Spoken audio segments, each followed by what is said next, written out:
বিশ্ব পরিবেশ দিবস আজ। প্রাকৃতিক দুর্যোগে বছরে ক্ষতি প্রায় $3 বিলিয়ন। বাজেটে বরাদ্দ 1%-এরও কম, বাড়ানোর দাবি বিশেষজ্ঞদের। জলবায়ু পরিবর্তনটাকে ঠিক মতো অ্যাকশনে রূপান্তর করতে হবে। এই কাজটা জন্য বাজেটে নীতিগত কিছু ডিরেকশন থাকা দরকার। সরবরাহ নিশ্চিত না করে বিদ্যুতের দাম বাড়ানোয় চট্টগ্রামের ব্যবসায়ীদের ক্ষোভ। বিনিয়োগ রপ্তানি সক্ষমতা কমার আশঙ্কা, সিদ্ধান্ত পুনর্বিবেচনার দাবি।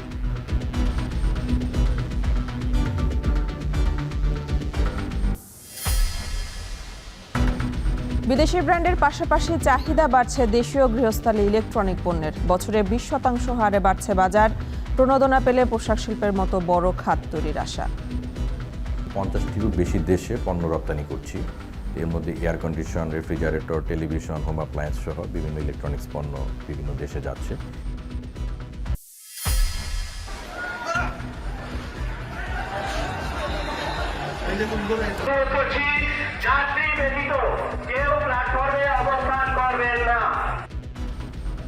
ফুটবল খেলা কেন্দ্র করে 2 গ্রামবাসীর সংঘর্ষে রণক্ষেত্র ভৈরব রেল স্টেশন। রাতভর সংঘর্ষে 8 পুলিশ সহ আহত 30। টাঙ্গাইলের গোপালপুরেও 2 গ্রামবাসীর সংঘর্ষে নিহত 144 ধারা জারি। ঈদের পর প্রথম সাপ্তাহিক ছুটির দিনে রাজধানীর কাঁচা বাজারে স্বস্তি। সরবরাহ বাড়ায় কমেছে বেশিরভাগ সবজির দাম। মুরগির দাম কমলেও চড়া মাছের বাজার। কার্বন নিঃসরণে ভূমিকা না রেখেও ভৌগোলিক অবস্থানের কারণে জলবায়ু পরিবর্তনের চরম মূল্য চুকাতে হচ্ছে বাংলাদেশকে। প্রাকৃতিক দুর্যোগ প্রতি বছর দেশের অর্থনীতিতে প্রায় $3 বিলিয়ন ক্ষতি করছে, যা জিডিপির 2-3%। তবে এই ক্ষেত্রে বাজেটে জলবায়ু খাতের বরাদ্দ জিডিপির 1%-রও কম, যা চাহিদার তুলনায় অতি নগণ্য। বিশেষজ্ঞরা বলছেন পুরো বাজেটই হতে হবে জলবায়ু পরিবর্তনের ঝুঁকি মোকাবেলায় সহনশীল। বিশ্ব পরিবেশ দিবসে জলবায়ু বাজেট নিয়ে মাহবুব হাসান রিপনের বিশেষ প্রতিবেদন।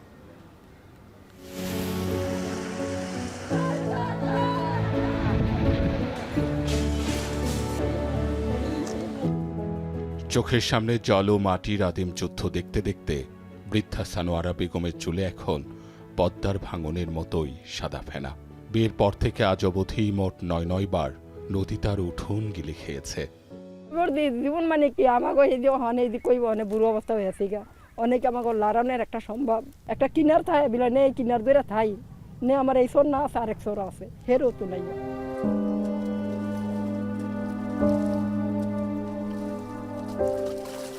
নদীর ঠিক বুক ঘেঁষে দাঁড়িয়ে আছে উত্তম হালদারের জীর্ণ বসত ভিটা।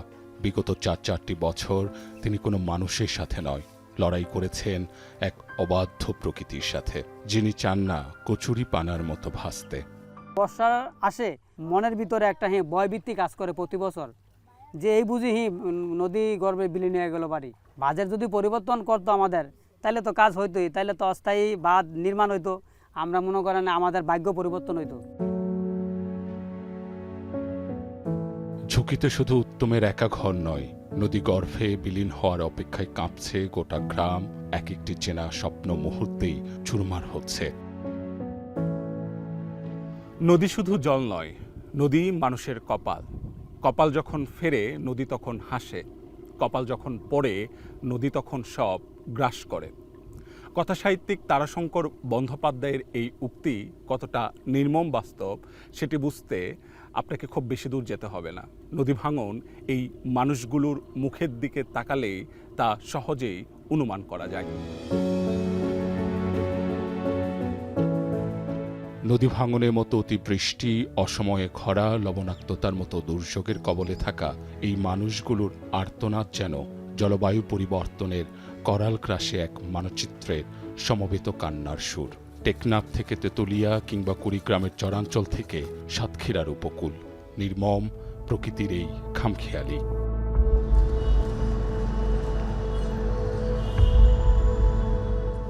প্রকৃতির সেই রুদ্র রূপ তার সীমানা ছাড়িয়েছে। রাজধানীর ধমনীতে যার বিষাক্ত নিঃশ্বাস, উষ্ণায়ন, দূষণ আর প্রকৃতির প্রতি অবজ্ঞার এক জটিল সংমিশ্রণ। কংক্রিটের এই অরণ্য রূপ নিয়েছে আরবান হিট আইল্যান্ডে।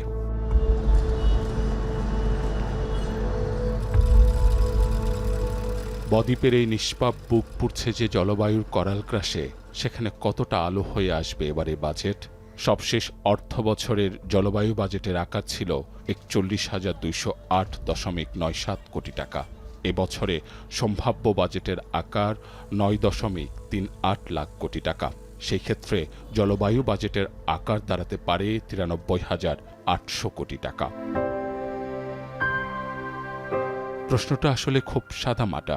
জলবায়ু পরিবর্তনের এই যে এত বড় ধাক্কা, তা কি কেবল মোট বাজেটের ১০% বরাদ্দ দিয়েই সামাল দেওয়া সম্ভব? চারদিকে যখন শুধু ভাঙন আর চাতকের মতো চেয়ে থাকা মানুষের ছবি, তখন আমাদের এই বাৎসরিক পরিকল্পনাগুলো আসলেই কতটা টেকসই? বুক পেতে এই বিশাল দুর্যোগ সামলানোর মতো শক্তি আর সাধ্য আমাদের কতটুকুই বা আছে? জলবায়ু পরিবর্তনটাকে ঠিক মতো অ্যাকশনে রূপান্তর করতে হবে। এই কাজটা জন্যে বাজেটে নীতিগত কিছু ডিরেকশন থাকা দরকার। তার জন্য সেটা বাস্তবায়ন করার জন্য আর্থিক বরাদ্দ থাকা দরকার। যারা বেশি ক্ষতিগ্রস্ত হচ্ছে তাদের জন্য টাকাটা আমাদেরকে বরাদ্দ করতে হবে, যতটুকু টাকায় থাকুক। সেইখানে আমাদের একটু আলোচনা করা দরকার। প্রত্যেকটা বাজেটে জলবায়ু পরিবর্তনের কথা চিন্তা করে তাদের কাজগুলো করা উচিত। বিগত কয়েক বছরে জলবায়ু বাজেটের বরাদ্দের সিংহভাগই খরচ হয়ে গেছে আকস্মিক ও জরুরি প্রাকৃতিক দুর্যোগ মোকাবেলায়, যা অবকাঠামোর ক্ষেত্রেই ব্যবহার হয়। অথচ এই জলবায়ুর প্রভাবে দেশের খাদ্য নিরাপত্তা, সামাজিক সুরক্ষা, স্বাস্থ্য হুমকির মুখে। আমার উপকূলে জলকষ্ট আছে, পানি দিয়ে নেয়। আমরা উপরের নদীগুলোতে বাঁধ দিয়ে দিয়েছি, এখন মিষ্টি পানি সুন্দরবন পর্যন্ত পৌঁছানোর আর কোনো উপায় নাই। ইলেকশন হবে কদিনের মধ্যে। এই ইলেকটেড কমিশনারদের দুর্যোগ ব্যবস্থাপনাতে জলবায়ু পরিবর্তনের ক্ষেত্রে বিরাট ভূমিকা থাকা উচিত। বছরের এই নির্দিষ্ট জুন মাসে ঢাকার খেরোখাতায় যে বরাদ্দের প্রদীপ জ্বলে, তা যেন কেবলই এক বাৎসরিক আনুষ্ঠানিকতার মরীচিকা না হয়, এমনটি প্রত্যাশা সংশ্লিষ্টদের। মাহবুব হাসান রিপন, এখন, ঢাকা। নিরবিচ্ছিন্ন বিদ্যুৎ সরবরাহ নিশ্চিত না করেই বিদ্যুতের দাম বাড়ানোয় ক্ষোভ প্রকাশ করেছেন চট্টগ্রামের ব্যবসায়ীরা। তাদের মতে এতে উৎপাদন খরচ বেড়ে রুগ্ন হবে আরও কারখানা, ফলে কমবে বিনিয়োগ ও রপ্তানি সক্ষমতা। প্রতিযোগিতায় টিকে থাকতে শিল্প ও রপ্তানিমুখী খাতে দাম বাড়ানোর সিদ্ধান্ত পুনর্বিবেচনার অনুরোধ সংশ্লিষ্টদের। হাজারা শুলির প্রতিবেদন। জ্বালানি তেলের মূল্য বাড়ার চাপ কাটিয়ে না উঠতেই বিদ্যুতের মূল্য বৃদ্ধিতে শঙ্কিত শিল্প মালিকরা। চতুর্মুখী খরচের চাপে পিষ্ট অধিকাংশ শিল্প খাত যখন লোকসানে, সেই সময় বিদ্যুতের অতিরিক্ত মূল্যহার গোদের উপর বিষফোঁড়া বলে মনে করছেন উদ্যোক্তারা। ব্যবসায়ীরা বলছেন, আয় না বাড়লেও জ্বালানি, পরিবহন ও শিল্পের কাঁচামাল সহ বিভিন্ন খাতে খরচ বেড়েছে। কয়েক বছর ধরে অভ্যন্তরীণ রাজনৈতিক অস্থিরতা ও বৈশ্বিক অনিশ্চয়তার কারণে শিল্পের আর্থিক ভিত্তি দুর্বল হয়ে পড়েছে। এই পরিস্থিতিতে বিদ্যুতের মূল্য বৃদ্ধিতে উৎপাদন ব্যয় বাড়ার পাশাপাশি দেশের শিল্প খাতের প্রতিযোগিতার সক্ষমতা কমবে ব্যাপকভাবে। অর্থনীতিতে এই মুহূর্তে আমাদের দরকার হচ্ছে বিদ্যুৎটা এনশিওর করা, যেখানে আমরা এখন বিদ্যুৎ এনশিওর করতে পারতেছি না। আমরা জেনারেটর চালিয়ে আমাদের প্রোডাকশন কস্ট বেড়ে যাচ্ছে। গভর্নমেন্ট যদি আবারও বিদ্যুতের দাম বাড়ায়, তাহলে এইটা হবে গোদের উপর বিস্ফোরণ। কাঁচামাল ও পরিবহন খরচ বৃদ্ধির সাথে বিদেশি ক্রেতাদের দাম কমানোর দাবি ও রফতানি কমায় সংকটে প্রধান রফতানি খাতে তৈরি পোশাক শিল্প। নানামুখী খরচের সাথে নতুন করে বিদ্যুতের দাম বৃদ্ধির ভার বহনের সক্ষমতা নেই দাবি করে বিশ্ববাজারে প্রতিযোগিতায় টিকে থাকতে এই সিদ্ধান্ত পুনর্বিবেচনার অনুরোধ শিল্প মালিকদের। কোন দিকে আমরা কস্ট মিনিমাইজ করবো? বায়ার প্রাইস কমাচ্ছে, এদিকে আমাদের দেশে জিনিসপত্রের দাম বাড়তেছে, তেলের দাম, গ্যাসের দাম, বিদ্যুতের দাম সব কিছুই বাড়তেছে। সো আমাদের মনে হয় এই জায়গার মধ্যে আমাদের সামনে টিকে থাকাটা আসলে বেশ চ্যালেঞ্জিং আমি বলবো। আমাদের লোকাল যে কস্ট যে বাড়ে, সেই বাড়ার সাথে বিদেশের প্রাইজের সাথে কোনো সম্পর্ক নেই। তারা আমাদেরকে কিন্তু বিন্দুমাত্র কোনো এই ব্যাপারে সহযোগিতার হাত বাড়ায় না। অর্থনৈতিক সংকটে স্থবির সিমেন্ট, রড শিল্প সহ পুরো নির্মাণ খাত। তাই বিদ্যুতের বাড়তি মূল্যহার প্রত্যাহার চেয়ে সরকারের কাছে দাবি জানিয়েছে ইস্পাত খাতের ব্যবসায়ীদের সংগঠন বিএসএমএ। হাজারা শিউলি, এখন, চট্টগ্রাম। একসময় দেশের বাজারে টেলিভিশন, ফ্রিজ, এসি মানে ছিল বিদেশি ব্র্যান্ডের আধিপত্য। তবে সময় বদলেছে। দেশীয় প্রযুক্তি প্রতিষ্ঠানগুলো শুধু দেশের চাহিদায় মেটাচ্ছে না, আন্তর্জাতিক বাজারেও জায়গা করে নিচ্ছে, কমেছে আমদানি। বিশ্বের 25টিরও বেশি দেশে রপ্তানি হচ্ছে মেড ইন বাংলাদেশ ট্যাগযুক্ত টিভি, ফ্রিজ ও এসি। বর্তমানে দেশে এসব পণ্যের প্রায় 10,000 কোটি টাকার বাজার রয়েছে। প্রতি বছর 20 থেকে 25% হারে বড় হচ্ছে গৃহস্থালী ইলেকট্রনিক পণ্যের এ খাতটি। বিস্তারিত দেখুন জাবেদ আবদুল্লাহর প্রতিবেদনে।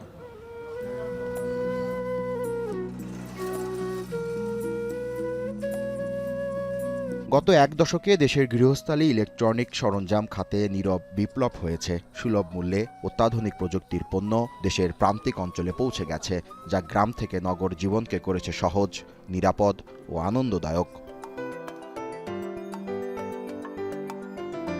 বিভিন্ন শিল্পাঞ্চলে গড়ে উঠেছে আধুনিক ইলেকট্রনিক পণ্যের উৎপাদন কারখানা। অত্যাধুনিক প্রযুক্তি ব্যবহার করে তৈরি হচ্ছে smart TV, fridge, air conditioner, washing machine সহ নানা পণ্য।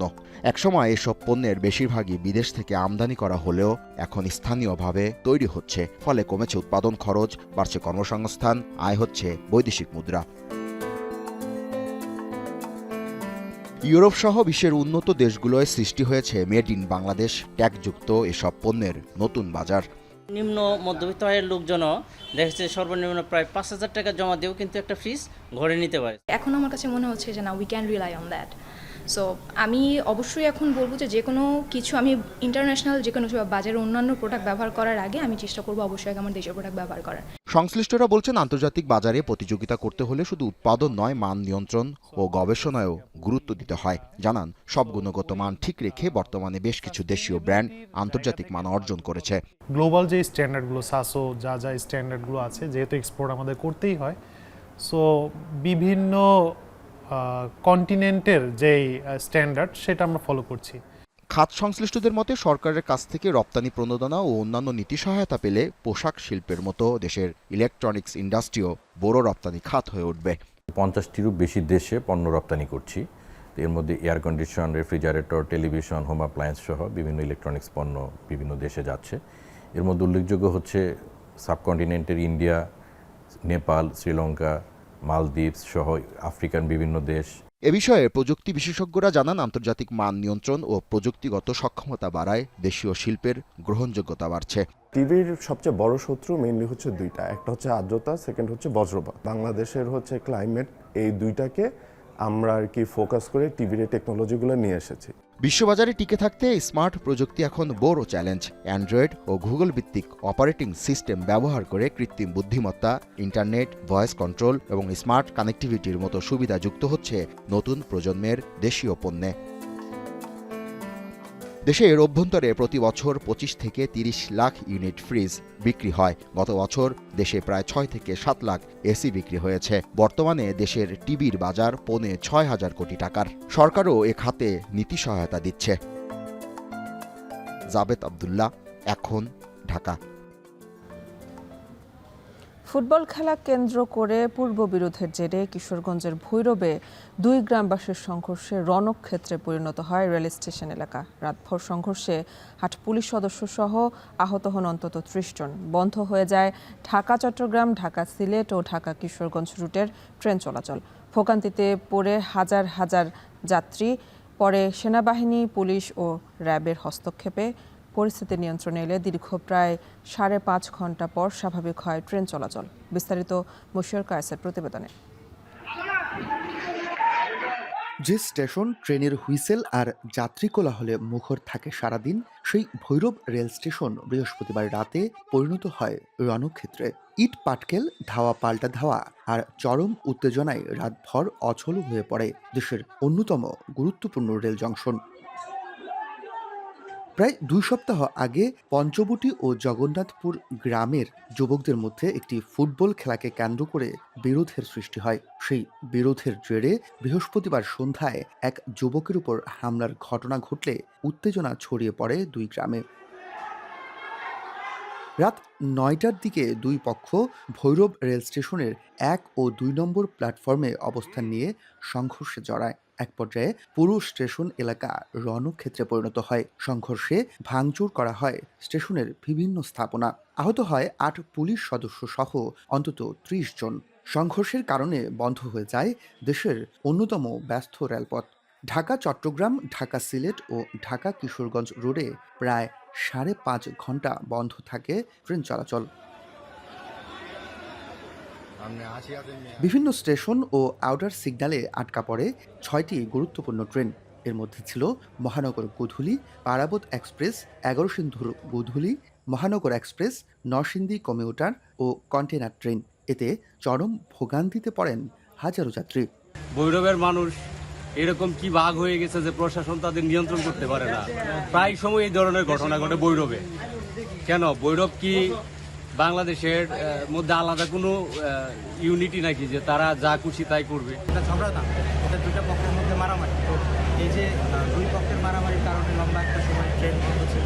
পরিস্থিতি নিয়ন্ত্রণে সেনাবাহিনী, পুলিশ, র্যাব, রেলওয়ে পুলিশ ও রেলওয়ে নিরাপত্তা বাহিনীর শতাধিক সদস্য মোতায়েন করা হয়। দীর্ঘ ৫.৫ ঘন্টা চেষ্টার পর রাত ১:৩০টার দিকে পরিস্থিতি নিয়ন্ত্রণে আসে এবং স্বাভাবিক হয় ট্রেন চলাচল। চট্টগ্রাম থেকে ছেড়ে আসা মহানগর গুদুলি আসলো এবং চলে গেল, আর পরবর্তীতে ১১ সিন্ধুর গুদুলি আমাদের রেল স্টেশনে আসছে এবং ইঞ্জিনগুলোর উপর এটাও কিশোরগঞ্জের দিকে চলে যাবে। আমরা আশা করতেছি পরবর্তীতে গাড়িতে আর কোনো সমস্যা হবে না। তুচ্ছ একটি ফুটবল ম্যাচের বিরুদ্ধে দীর্ঘ সময় থমকে যায় দেশের গুরুত্বপূর্ণ রুটে রেল চলাচল।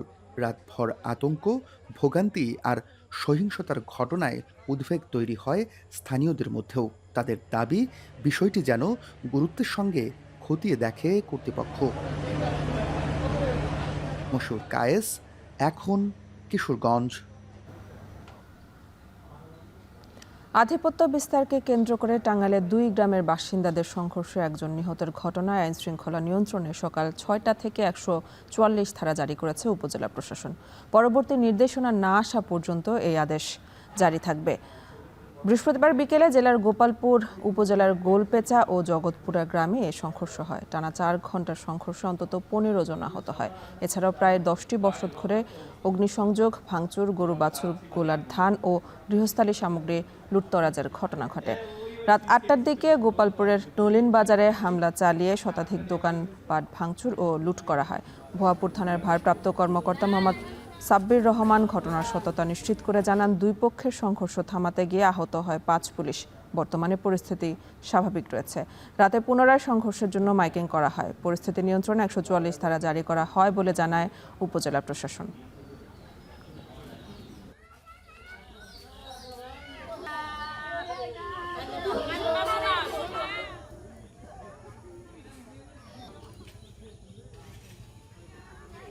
একটু সাইডে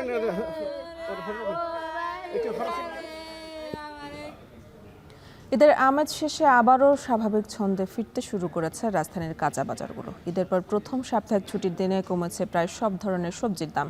এদিকে মুরগির দাম কমলেও চড়া মাছের বাজার। সাপ্তাহিক ছুটির দিনের বাজার পরিস্থিতি সম্পর্কে আরও জানাতে রাজধানীর কারওয়ান বাজার থেকে যুক্ত আছেন সহকর্মী হাসিব বিল্লাহ। হাসিব, ঈদের পর প্রথম সাপ্তাহিক ছুটির দিনে ক্রেতার সমাগম কেমন দেখছেন, আর মাছ মাংসের দাম কেমন, এছাড়া সবজির দাম কমার কারণ কি বলছেন বিক্রেতারা? মূলত দাম কমার কারণ মূলত সরবরাহ বেশি আছে, কিন্তু সে অনুযায়ী ক্রেতা সংখ্যা কম। আপনি জানেন যে ঈদের সময় রাজধানীর বড় একটি অংশ সাধারণ মানুষ ঈদের দামে ফিরে যায় এবং তারপর ফিরে আসতে প্রায় ১ সপ্তাহ সময় লাগে। অর্থাৎ যাওয়া এবং আসা মিলিয়ে প্রায় ১৫ থেকে ২০ দিনের এই যে সময়টুকু কিন্তু এই রাজধানীর এই কাঁচা বাজারগুলোতে দেখা যাচ্ছে যে ক্রেতার সমাগম কম, কিন্তু সরবরাহ ঠিকই রয়েছে, যার কারণে মূলত দাম কমেছে। বেশিরভাগ সবজিরই দাম কমেছে গত ঈদের তুলনায়, বা গত ঈদের আগের যে সপ্তাহ তার তুলনায় প্রায় ১৫-২০ দিনের ব্যবধানে প্রতিটি সবজির দাম ১৫, ২০, ৩০, ৪০ টাকা পর্যন্ত কমেছে। আপনি যে সবজিগুলো দেখছেন এখানে ধুন্দল, ঝিঙ্গা, পটল কিংবা ভেন্ডি, এই যে ধরনের সবজিগুলো কিন্তু পাইকারি দরে এখানে কিছুক্ষণ আগেই 25 থেকে 30 টাকা দরে বিক্রি হচ্ছিল। আপনাকে জানিয়ে রাখি যে পাইকারি বাজার কিন্তু কিছুক্ষণ হলো শেষ হয়েছে। এখানে রাত 9টা বা 10টা থেকে সকাল 9টা পর্যন্ত পাইকারি আড়ত ছিল। পাইকারি আড়ত শেষ হওয়ার পর আবার খুচরা যারা ব্যবসায়ী তারা এখানে পসরা বসিয়েছেন, বিভিন্ন পণ্য সাজিয়ে সাজিয়ে তারা বিক্রি করছেন এবং এই পণ্যগুলোই 10 থেকে 15 টাকা বেশি দরে এখন বিক্রি হচ্ছে।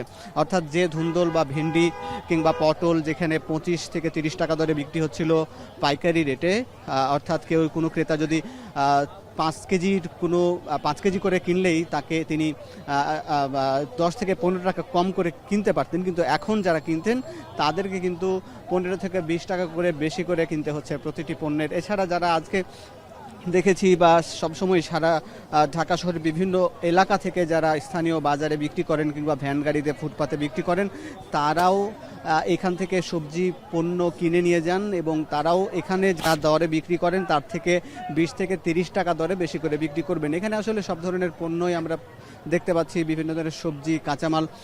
এখানে ব্যবসায়ীরা বলছেন যেহেতু কাঁচামাল নষ্ট হয়ে যায়, এজন্য যেহেতু ঈদের সময় ছুটি ছিল, সরবরাহ 2-3 দিন বন্ধ ছিল, তারপর হঠাৎ করে অনেক বেশি চাপ পড়েছে।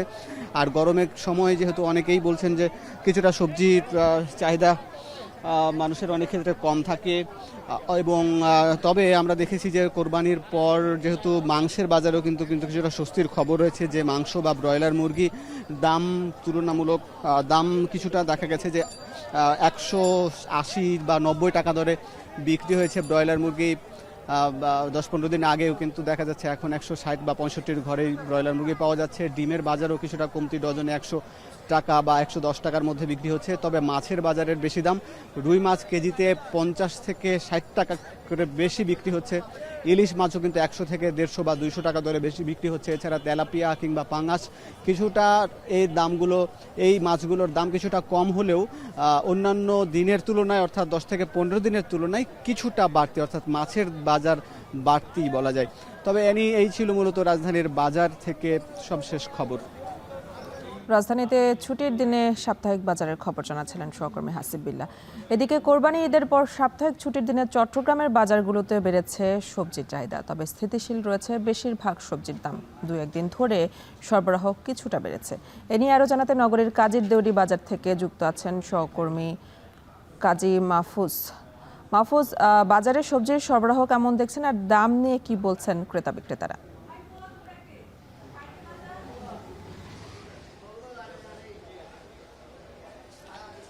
কুরবানির ঈদ পরবর্তী আমরা দেখছি যে সাপ্তাহিক এই ছুটির দিনে চট্টগ্রামের কাঁচা বাজারগুলোতে প্রাণচাঞ্চল্যতা ফিরে এসেছে। বিশেষ করে সবজি এবং মাছের বাজারে আমরা দেখছি ক্রেতার সমাগম যেমন বেড়েছে, চাহিদাও বেড়েছে। আজকের কথা যদি বলি, আমরা সবজির বাজারের কথাই যদি বলি, সেক্ষেত্রে দেখতে পাচ্ছি তুলনামূলকভাবে সপ্তাহ ব্যবধানে সবজির সরবরাহ যেমন বেড়েছে, পাশাপাশি চাহিদাও অনেকটাই বেড়েছে। তবে দাম স্থিতিশীল রয়েছে গত এক সপ্তাহের ব্যবধানে। আজকের বাজারে আমরা যদি নির্দিষ্ট করে কিছু সবজির দাম বলি, সেক্ষেত্রে ঢেঁড়স আজকের বাজারে বিক্রি হচ্ছে 50 থেকে 60 টাকা কেজি দরে, সিম বিক্রি হচ্ছে তাও 50-60 টাকায়। চিচিঙ্গা আজকের বাজারে আমরা দেখতে পাচ্ছি বিক্রি হচ্ছে 60 টাকা কেজিতে। আমরা দেখছি যে বেগুন আজকের বাজারে মিলছে 70 টাকা এবং কিছু কিছু বেগুন আবার 80 টাকা তো মিলছে।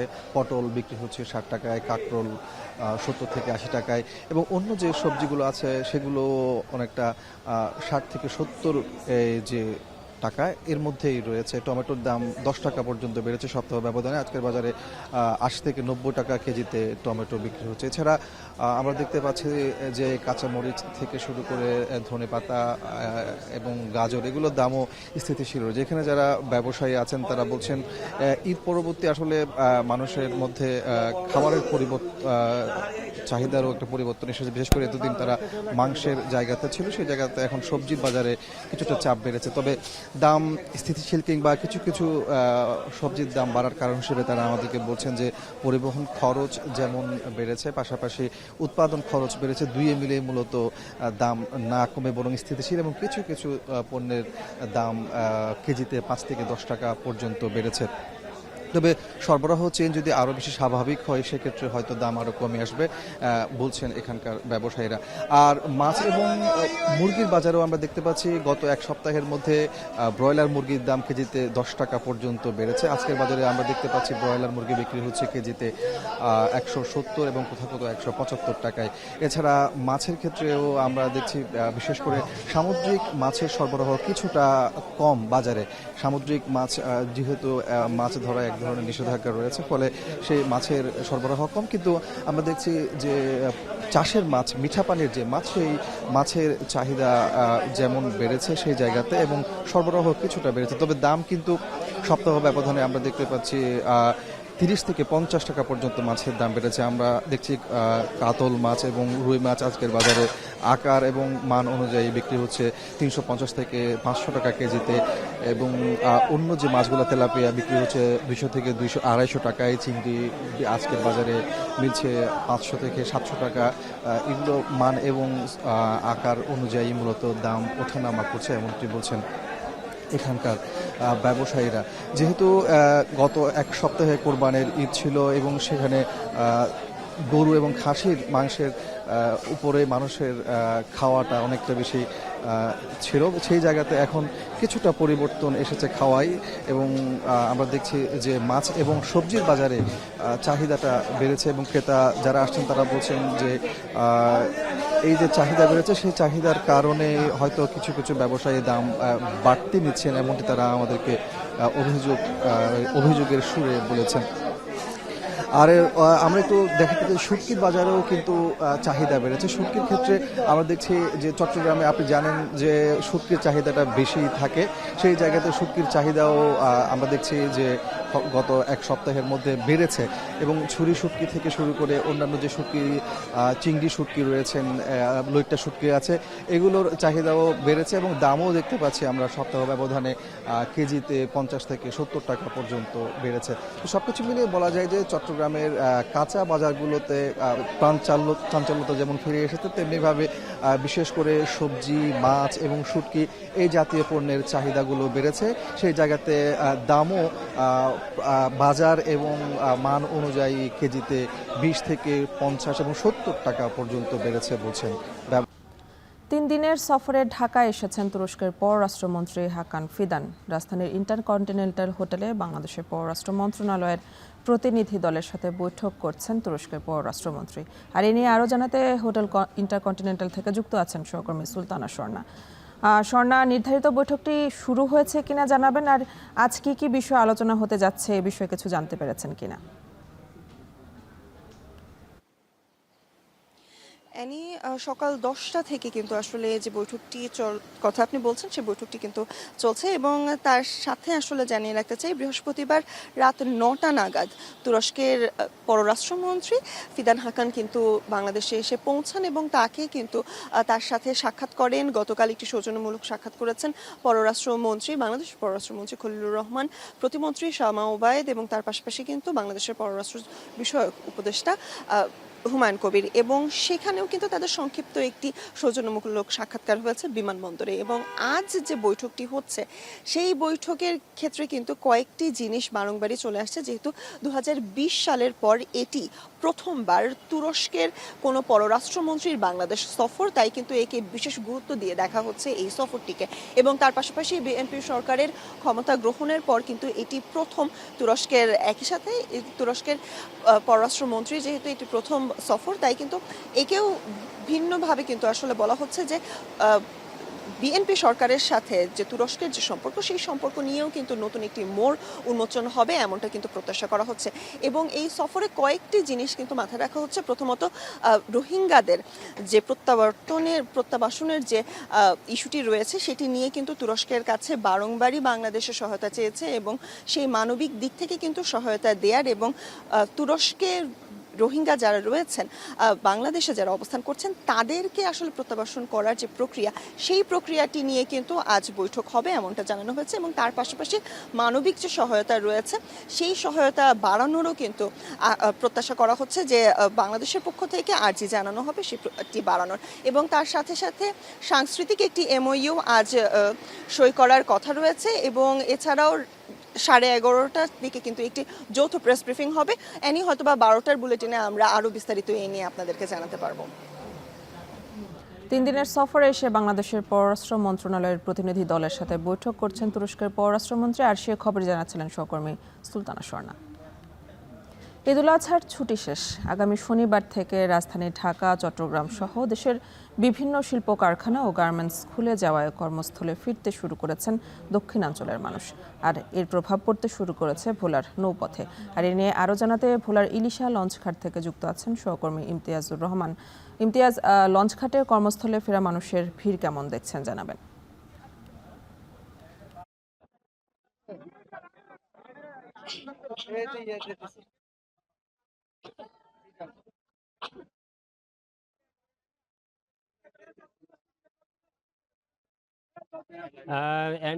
দ্বীপ জেলা ভোলার অন্যতম গুরুত্বপূর্ণ নৌরুট ভোলা লক্ষ্মীপুর নৌরুট। এই রুটের ঈদের যখনই ঈদ যাত্রা শুরু হয় তখনই কিন্তু এই রুটের যাত্রীদের চাপ বৃদ্ধি পায়, কিন্তু যাত্রীদের চাপ বৃদ্ধি পেলেও কিন্তু পর্যাপ্ত লঞ্চ কিন্তু বিআইডব্লিউটিএ বা জেলা প্রশাসনের পক্ষ থেকে দেওয়া হয়নি বলেও কিন্তু আমরা দেখতে পেয়েছি। আজকে ঈদের ছুটি শেষ, কিন্তু যাত্রীরা বিশেষ করে ঢাকার সহ দেশের বিভিন্ন প্রান্তে কলকারখানা এবং গার্মেন্টস খুলে গিয়েছে, সেখানে কর্মস্থলে ফিরতে শুরু করছে। আপনি ক্যামেরার চোখেই দেখতে পাচ্ছেন যে যাত্রীদের ঘাটে কি পরিমাণ চাপ রয়েছে। যতটুকু চাপ রয়েছে সেই তুলনায় কিন্তু লঞ্চ বা নৌযান কিন্তু না থাকার কারণে যাত্রীরা ভোগান্তিতে পড়েছে। তার টার্মিনালের যে যাত্রী ছাউনি না থাকার কারণে বিশেষ করে মহিলা এবং বয়োবৃদ্ধ এবং শিশুরা এক নাজেহাল অবস্থায় রয়েছে। কিছু কিছু অবৈধ নৌযানে কিন্তু বাড়তি ভাড়া দিয়ে কিন্তু আমরা দেখেছি যে ভোলার ইলিশা থেকে লক্ষ্মীপুর উদ্দেশ্যে ছেড়ে গেছে। বিগত সময় যেই স্পিড বোটে ভাড়া ছিল 300 থেকে 350 টাকা, সেই স্পিড বোটে কিন্তু আজকে 750 থেকে 800 টাকা পর্যন্ত ভাড়া দিয়ে কিন্তু ভোলার ইলিশা ঘাট থেকে লক্ষ্মীপুরে যেতে দেখেছি। বিগত সময়ে ঈদের প্রথম দিকে বা ঈদের একদিন আগ থেকে বা 2 দিন ঈদের পরবর্তী মুহূর্তে কিন্তু কোস্টগার্ড, নৌ পুলিশ বা বিআইডব্লিউটিএ বা টিসি এই ঘাটগুলোতে তদারকি করলেও কিন্তু অতিরিক্ত যে সকল যাত্রী বহন করে সেগুলো ব্যবস্থা গ্রহণ করলেও কিন্তু গতকালকে এবং আজ পর্যন্ত ভোলার ইলিশা ঘাটের প্রায় 5টে পোল্ট্রুটে কিন্তু কোথাও কিন্তু তাদের উপস্থিতি লক্ষ্য করা যায়নি। তারা না থাকার কারণে প্রতিটি লঞ্চ কিন্তু কানায় কানায় যাত্রী নিয়ে ভোলার ইলিশা থেকে লক্ষ্মীপুর উদ্দেশ্যে ছেড়ে যাচ্ছে এবং লক্ষ্মীপুর থেকে পুনরায় এসে কিন্তু আবার চলে যাচ্ছে। এতে করে কিন্তু যে কিছুক্ষণ আগে ফারান নামের একটি লঞ্চ ভোলার ইলিশা থেকে লক্ষ্মীপুরে গিয়েছে, সেখানে ধারণ ক্ষমতার 4 গুণের অধিক যাত্রী নিয়ে কিন্তু তারা পার হয়েছে বলে কিন্তু আমরা দেখেছি। এছাড়াও আমাদের পাশে যে স্পিড বোট ঘাট রয়েছে, ট্রলার ঘাট রয়েছে, সেখানেও কিন্তু অতিরিক্ত ভাড়া দিয়ে যাত্রীরা যাচ্ছে। তো এই ছিল আমার কাছে ভোলার ইলিশা লঞ্চ ঘাট থেকে সর্বশেষ তথ্য। ঈদের ছুটি শেষে কর্মস্থলে ফিরতে শুরু করেছেন মানুষ, আর সে খবরই জানাচ্ছিলেন সহকর্মী ইমতিয়াজুর রহমান। এদিকে সীমান্ত দিয়ে দফায় দফায় পুশিনের চেষ্টা করছে বিএসএফ। পুশিন ঠেকাতে কঠোর অবস্থান নিয়েছে বিজিবি। বিভিন্ন পয়েন্টে বাড়ানো হয়েছে নজরদারি। আর এ বিষয়ে জানাতে ঝিনাইদহের মহেশপুর সীমান্ত থেকে যুক্ত আছেন এমআর রাসেল এবং চাঁপাইনবাবগঞ্জ থেকে সোহান মাহমুদ। শুরুতে চলে যাচ্ছে ঝিনাইদহের রাসেলের কাছে। রাসেল, সীমান্তে এখন কেমন পরিস্থিতি বিরাজ করছে, আর নতুন করে পুশিনের চেষ্টা হয়েছে কিনা জানাবেন। সারা দেশের মতো ঝিনাইদহ সীমান্তেও যে পুশিং আতঙ্ক সেটি কিন্তু বিরাজ করছে এবং ভারতীয় সীমান্তরক্ষী বাহিনী বিএসএফ তারা কিন্তু দফায় দফায় পুশিংয়ের চেষ্টা করলেও বাংলাদেশের যে সীমান্তরক্ষী বাহিনী রয়েছে অর্থাৎ বিজিবি তারা কিন্তু সেটি শক্ত হাতে প্রতিহত করছে। আমি এই মুহূর্তে রয়েছি ঝিনাইদহের অন্যতম যে সীমান্ত রয়েছে অর্থাৎ সবচেয়ে বেশি যে সীমান্তে পুশিংয়ের চেষ্টা করা হচ্ছে যাদবপুর সীমান্তে, এবং সকাল থেকে আমরা দেখেছি যে বিজিবির কঠোর নজরদারি এবং যে টহল সেটি কিন্তু বাড়ানো হয়েছে এবং স্থানীয় যারা রয়েছে আমরা তাদের সঙ্গে কথা বলেছি, তারা বলছেন যে গত 2 থেকে 3 দিন ঠিক এই সীমান্ত দিয়ে কিন্তু বেশ কয়েকবার পুশিংয়ের চেষ্টা করা হয়েছে এবং সেটি খুব শক্ত হাতে বিজিবি কিন্তু প্রতিহত করেছে। একটি তথ্য আপনাকে জানিয়ে রাখতে চাই, ঝিনাইদহে 78 কিলোমিটার সীমান্ত রয়েছে, যেখানে 10 কিলোমিটার অরক্ষিত, অর্থাৎ এই 10 কিলোমিটার অরক্ষিত সীমান্ত দিয়েই কিন্তু বেশি পুশিংয়ের চেষ্টা করা হচ্ছে। আমরা ইতিমধ্যে বিজিবির সঙ্গে কথা বলেছি, তারা আমাদেরকে জানিয়েছেন যে শূন্য রেখা যেটি রয়েছে ঠিক সেখানে কিন্তু তাদের যে টহল এবং নজরদারি সেটি আগের থেকে জোরদার করা হয়েছে এবং তারা নিয়মিত টহল দিচ্ছেন। যে কোনো ধরনের অপ্রীতিকর ঘটনা, অনুপ্রবেশ, মানব পাচার এমনকি পুশিংয়ের যে ঘটনাটি রয়েছে সেটি কিন্তু ঠেকাতে তারা কিন্তু সর্বোচ্চ চেষ্টা চালাচ্ছেন। পাশাপাশি আরও একটি তথ্য আপনাকে জানিয়ে রাখতে চাই, ঝিনাইদহের 12টি বিওপি রয়েছে এবং এই 12টি বিওপির ভিতরে খোসালপুর, সামন্তা এবং যাদবপুর এই 3টি সীমান্ত দিয়েই কিন্তু সবচেয়ে বেশি যে পুশিংয়ের যে ঘটনা সেটি কিন্তু বেশি ঘটছে। তো এখন পর্যন্ত আমরা জেনেছি যে 10 থেকে 12টি যে পুশিংয়ের ঘটনা সেটি কিন্তু বিজিবি প্রতিহত করেছে। তো এই ছিল ঝিনাইদহের মহেশপুর সীমান্ত থেকে এখন পর্যন্ত পুশিংয়ের সর্বশেষ পরিস্থিতি। সীমান্ত পরিস্থিতির আরও খবর জানতে এবার চলে যাব চাঁপাইনবাবগঞ্জে সোহানের কাছে। সোহান, ঝিনাইদহ সীমান্তের পরিস্থিতি সম্পর্কে জানছিলাম, তো চাঁপাইনবাবগঞ্জের সীমান্তে পুশিং ঠেকাতে বিজিবির তৎপরতা কেমন দেখছেন জানাবেন।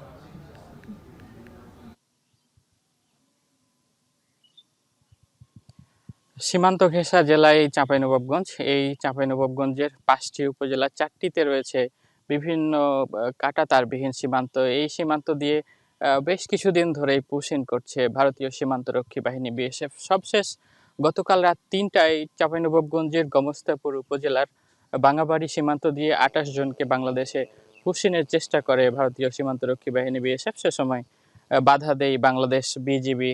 বাধা দেওয়ার পরে আসলে তাদেরকে শূন্য লাইনে অবস্থান করানো হয়। এরপরে ভারতের অভ্যন্তরে 50 গজ ভিতরেই তারা কালকে থেকে অবস্থান করছেন। তাদের মানবেতর জীবনযাপন করতে হচ্ছে বলে আমাদেরকে জানিয়েছেন বিজিবি।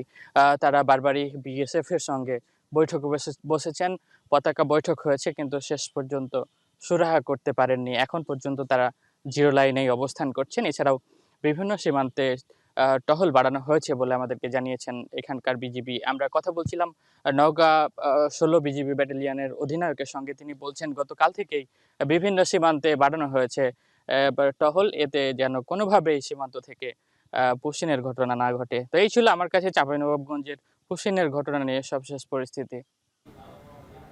পুশিং ঠেকাতে দেশের বিভিন্ন সীমান্তে জোরদার করা হয়েছে নজরদারি, আর সে খবরই জানাচ্ছিলেন সহকর্মীরা। বরগুনা জেলা পরিষদের ডাক বাংলো থেকে ইতি রানী নামের এক নারী ও তার 2 শিশুকন্যার মরদেহ উদ্ধার করেছে পুলিশ। পুলিশের প্রাথমিক ধারণা 2 সন্তানকে ঘুমের ওষুধ খাইয়ে বা শ্বাসরোধ করে হত্যার পর নিজে আত্মহত্যা করেছেন ওই নারী। তবে নিহতের স্বামী ও স্বজনদের দাবি এটি কোনো আত্মহত্যা নয়, বরং পরিকল্পিত হত্যাকাণ্ড। ঘটনাটি খতিয়ে দেখছে সিআইডির ফরেনসিক টিম। বিস্তারিত অলি আহমেদের ছবিতে সুজনা কোনের প্রতিবেদন। বরগুনা জেলা পরিষদ ডাকবাংলোর সিসিটিভি ফুটেজে দেখা যায় প্রতিদিনের মতো বুধবার সকালেও এখানে আয়ার কাজ করতে এসেছিলেন বরগুনা পৌরসভার কালীবাড়ি এলাকার ইতিরানী। তবে সেদিন সাথে ছিল তার 2 কন্যা সন্তান, 12 বছরের আরাধা আর 3 বছরের অনুরাধা। দুপুর গড়িয়ে বিকেল হলেও ভেতর থেকে কোনো সাড়া শব্দ না পাওয়ায় সন্দেহ হয় দায়িত্বরত কেয়ারটেকারের। পরে পুলিশ এসে 3 তলার 2টি কক্ষ থেকে উদ্ধার করে মা ও 2 মেয়ের নিথর দেহ। ভেতর থেকে দরজা বন্ধ ও মৃতদেহের পাশে ঘুমের ওষুধ পাওয়ায় প্রাথমিকভাবে পুলিশের ধারণা এটি আত্মহত্যা। এর পিছনে কোনো মোটিভ থাকে, যদি কোনো কেউ কোনো দুর্ঘটনা ঘটিয়ে থাকে তাহলে সেটি তো আমরা উদ্ঘাটন করবই। আর যদি এটা স্রেফ সুইসাইডাল হয় তাহলে আমরা যে আইনি প্রক্রিয়া আছে সেই আইনি প্রক্রিয়া আমরা সম্পন্ন করব। তবে পুলিশ ও প্রশাসনের এই আত্মহত্যার দাবিকে শুরুতেই নাকচ করে এটি পরিকল্পিত হত্যা বলে দাবি নিহতদের পরিবারের। গলা চাপে এখানে শ্বাসনালী বন্ধ করে মারা হয়েছে। এই তো আমি দেখেছি, বাচ্চাকে দেখছি দাদা, এই বাচ্চাকে খাওয়া হয়ে গেছে। এখন তো আমার স্ত্রীর বাচ্চার গলায় দাগ পাইছি, তা তো হত্যা কিছু নাই, শুধু হত্যার আমরা বিচার চাই। ডাকবাংলোর সিসিটিভি ক্যামেরার 2 মিনিট 19 সেকেন্ডের ভিডিও ফুটেজ বিশ্লেষণ করে দেখা যায় ভিডিওটির শেষ দিকে ইতিরানীর হাতে কালো ব্যাগ নিয়ে একটি কক্ষে প্রবেশ করলেও সেই ব্যাগটি পাওয়া যায় পাশের কক্ষে তার বড় মেয়ের মরদেহের পাশে। এদিকে পুলিশ দরজা ভেঙে মরদেহ বের করার কথা বললেও দরজা ভাঙার কোনো চিহ্ন দেখেননি বলে জানিয়েছেন স্বজনরা। এছাড়া একটি কক্ষের জানালায় কোনো গ্রিল না থাকায় ঘাতক অনায়াসে পালিয়ে যেতে পারে বলে মনে করেন তারা। এইরকম ঘটনা যেন আর নারীর উপর হয় না, আপনারা এইটা সূক্ষ্ম বিচার করেন। কি কায়দা ভাঙলো দরজা বা ভিতর থেকে সিটকানি দেওয়া, আমার এই জায়গায় সন্দেহ হয়। আমরা এর ফাঁসি চাই, এর বিচার চাই। ইতিরানী ও তার 2 মেয়ের মৃত্যুর ঘটনার সঠিক তদন্ত দাবিতে বিক্ষোভ সমাবেশ ও মানববন্ধন করেছেন স্বজনরা। এ ঘটনায় বৃহস্পতিবার সন্ধ্যায় পুলিশ বাদী হয়ে বরগুনা সদর থানায় একটি অস্বাভাবিক মৃত্যুর মামলা করেছে। আর মৃত্যুর সঠিক কারণ উদ্ঘাটনে কাজ শুরু করছে জেলা সিআইডির ফরেনসিক টিম। সুজনা কোন, এখন, বরগুনা। যুক্তরাষ্ট্রের মধ্যস্থতায় ইসরায়েল ও লেবানন সরকারের মধ্যে হওয়া নতুন যুদ্ধবিরতি প্রস্তাবগুলো প্রত্যাখ্যান করেছে হিজবুল্লাহ। পাশাপাশি বৃহস্পতিবার হিজবুল্লাহর চালানো পাল্টা ক্ষেপণাস্ত্র হামলায় এক ইসরায়েলি সেনা নিহত হয়েছে। আর ইসরায়েলের হামলায় একই দিনে লেবাননের দক্ষিণাঞ্চলে থাকা জাতিসংঘের এক শান্তিরক্ষী নিহত ও 2 জন আহত হয়েছেন বলে জানা গেছে। ইসরায়েলি বাহিনীর হামলা অব্যাহত থাকায় যুদ্ধবিরতি আলোচনা লেবাননের জন্য অপমানজনক বলেও মন্তব্য করেছেন ইরান সমর্থিত লেবাননের সশস্ত্র গোষ্ঠীটির নেতা নাইম কাশেম। যদিও হিজবুল্লাহর নতুন যুদ্ধবিরতি প্রস্তাবগুলো প্রত্যাখ্যান করেনি বলে দাবি করেছেন মার্কিন প্রেসিডেন্ট ডোনাল্ড ট্রাম্প। লেবাননে শান্তি প্রতিষ্ঠায় ইসরায়েলের প্রধানমন্ত্রী বেনিয়ামিন নেতানিয়াহু এবং হিজবুল্লাহর সঙ্গেও কথা বলেছেন বলে দাবি করেন তিনি। যুদ্ধবিরতি বিষয়ে অগ্রগতি নিয়েও আশা প্রকাশ করেন মার্কিন প্রেসিডেন্ট। যুদ্ধবন্ধের লক্ষ্যে রুশ প্রেসিডেন্ট ভ্লাদিমির পুতিনের সঙ্গে মুখোমুখি আলোচনায় বসতে খোলা চিঠি দিলেন ইউক্রেনের প্রেসিডেন্ট ভলোদিমির জেলেনস্কি। রুশ প্রেসিডেন্টকে লেখা খোলা চিঠিতে জেলেনস্কি বলেন, ইউরোপের যুদ্ধ আবারও যুক্তরাষ্ট্রের মনোযোগের কেন্দ্রবিন্দুতে না আসা পর্যন্ত অপেক্ষা করা ভুল হবে। এ অবস্থায় নিজেদের মধ্যে সরাসরি সম্পৃক্ততার মাধ্যমে রাশিয়া ইউক্রেনের শান্তি আসতে পারে বলেও উল্লেখ করেন তিনি। যুদ্ধ বন্ধ রেখে যুদ্ধবিরতি আলোচনা অব্যাহত রাখার আহ্বানও জানান ইউক্রেনের প্রেসিডেন্ট। যদিও এমন দাবি এরই মধ্যে নাকচ করে দিয়েছেন রুশ প্রেসিডেন্ট ভ্লাদিমির পুতিন, তবে আলাস্কার মার্কিন ঘাঁটিতে আলোচনা করতে প্রস্তুত বলে জানিয়েছেন তিনি। শান্তি আলোচনার জন্য 2 নেতার সাক্ষাৎ করা উচিত বলে মনে করছেন মার্কিন প্রেসিডেন্ট ডোনাল্ড ট্রাম্পও। এদিকে প্রেসিডেন্ট ট্রাম্পকে উপেক্ষা করে ইউক্রেনকে আরও সহায়তা দিতে এবং রাশিয়ার উপর কঠোর নিষেধাজ্ঞা আরোপে ডেমোক্র্যাটদের পক্ষে ভোট দিয়েছেন রিপাবলিকান আইন প্রণেতারা।